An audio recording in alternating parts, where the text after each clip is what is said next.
Hi, my name is Georgia Dorn, and I did my research project on Leo Twiggs, and specifically his series on Requiem for Mother Emmanuel.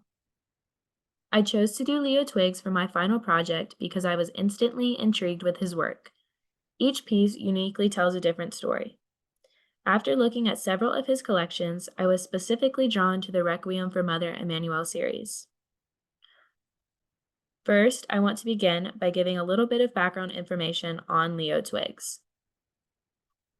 He was born in South Carolina in 1934 and is currently still living today. He's 89 years old. He helped develop the Fine Art Department at South Carolina State University and taught there from 1973 to 1998.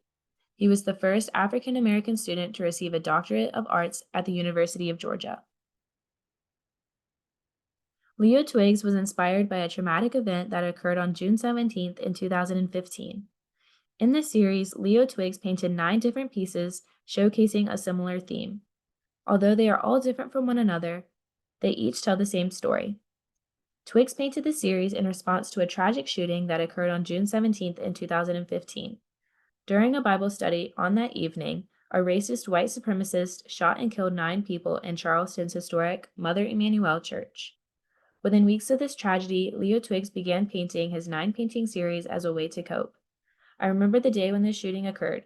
Although I was younger, I remember feeling really frightened that something like this could happen inside of a place where people should feel safe.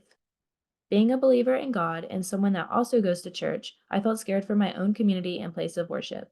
This is just not okay, and no one should ever have to feel that way. Once I learned the meaning and story behind this series, I knew that I had to research it further for my project. After watching videos and interviews of Leo Twiggs and reading his motivations behind this work, I found this series to be even more beautiful. Looking at this collection as a whole, we can see that the 9 paintings are completed in a specific order, ranging from bloody and graphic images to a tranquil, beautiful finale. He uses bloody Confederate flags and targets showing how the shooting was motivated.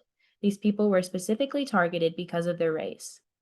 Looking at how these pieces are made, we can see Twiggs didn't just use basic acrylic or watercolors. He uses a style called batik, which is just wax and dye applied to fabric. For these paintings, Twiggs used cotton fabric. All paintings are fairly large in size, estimating around 30 by 20 inches each. Leo Twiggs ultimately wanted to depict the love and harmony in the community in the aftermath. He wanted people to see how the community and others came together for one shining moment to support and be there for each other. He is trying to also show that the church is supposed to be a place where people should feel safe and at peace. I included a quote from Twiggs that encapsulates this whole series. My paintings are a testimony to the 9 who were slain, but I also record another moment, our state's greatest moment, a response that moved us from tragedy to redemption. For one shining moment, we looked at each other not as different races, but as human beings. Now transitioning to the paintings themselves, I wanted to take a look at all 9 to really show how meaning and purpose they each contain. They are each titled numbers 1 through 9, and the first 3 are pictured here. The first 3 are the most graphic. Twiggs uses deep and dark colors to show the seriousness and sadness surrounded by these paintings. There are 9 X's and a bolded number 9 to represent the 9 people that were murdered. He includes a bloody Confederate flag and a target or bullseye to show how the shooting was motivated. The background is the same for all 3, representing the church. The next 3 are not as dark, but are still showcasing some of the same elements. In this 5th one in the middle, we can almost see a tombstone or grave marker. There are 9 crosses in this one, which are different from before. And the colors are starting to become less bold for all 3. In the final 3 of this series, Twiggs uses bright colors and only crosses, rather than X's or Confederate flags. They are more tranquil and peaceful, and the last one specifically catches the audience's eye. It is the only one with words, and he chooses to finish with this one. It says, "We have come over a way that with the tears has been watered. We have come treading our path through the blood of the slaughtered." After doing some research, I realized this comes from a hymn called Lift Every Voice and Sing, which is the African American national anthem. I believe that Twiggs did this because this song is a symbol of hope and unity in a time of heartache for people. which is what he aimed to get across with these 9 paintings. I watched an interview of Leo Twiggs discussing the series. He conveyed that he struggled heavily because his purpose was to show the beauty in the ending. He wanted to show the intentions and motives for the shooting because something this horrific should never happen to anyone. He is bringing awareness in a way, but explains that he did not want to dwell on the pain and hurt that affected so many. He ultimately wanted to depict the love and harmony in the community in the aftermath.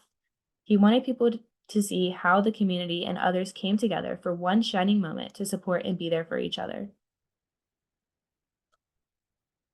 The Requiem for Mother Emmanuel series was first displayed at the City Gallery at Waterfront Park in Charleston in June 2016. It was openly accepted by the public because it gave visitors an opportunity to take time to remember and reflect. And then, over the past 2 years since the series, has traveled to 6 different museums in 3 different states: Alabama, North Carolina, and South Carolina. The series is so moving and emotes feelings to anyone who views it. To conclude, I included another quote from Twiggs that again captures his true purpose for these paintings. Our state's greatest moment, a response that moved us from tragedy to redemption. I love this project and am so glad I was able to learn more about Leo Twiggs and the series. Thank you.